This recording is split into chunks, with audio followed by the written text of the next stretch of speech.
ఓం నమో వెంకటేశాయ. ఈరోజు వైకుంఠ ఏకాదశి కదండి. అందరూ మంచిగా జరుపుకున్నారనే అనుకుంటున్నాను. కానీ ఒక చిన్న విషయం మీతో షేర్ చేసుకోవడానికి ఈ వీడియోని పోస్ట్ చేస్తున్నానండి. ఇది మీకు ఎలా అనిపిస్తుందో నాకైతే తెలియదు, కానీ నాకైతే చాలా చాలా బాధ అనిపిస్తుందండి. టెంపుల్కి ముఖ్యమైన సందర్భాల్లో చాలామంది ఎంతో దూరం నుంచి ఉపవాసంతో నియమ నిష్ఠలతో చాలా చాలా దూరం నుంచి వస్తుంటారు టెంపుల్స్కి.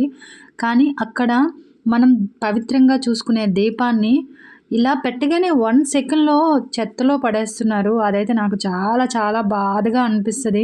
మీకెలా అనిపిస్తుందో నాకు తెలీదు గానీ, ఇది టెంపుల్స్‌కి వెళ్ళేటప్పుడు దానికోసం స్పెషల్‌గా ఎక్కడైనా పెట్టుకునేలాగా ఆడవాళ్ళకి ఉంటే బాగుండు అనిపిస్తుంది. ఇలా పెట్టగానే కన్ను తెరిచే లోపల చెత్తలోకెళ్ళిపోతుంది దీపమైతే.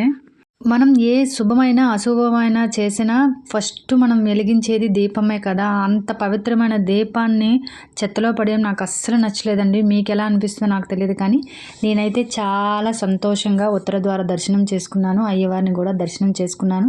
అందరూ బావుండాలి, అందులో నేను ఉండాలని అనుకున్నాను. నా వీడియో నచ్చినట్టయితే తప్పకుండా సబ్స్క్రైబ్ చేయండి. ఓం నమో వెంకటేశాయ. ఓం శ్రీనివాసాయ గోవిందాయ నమః.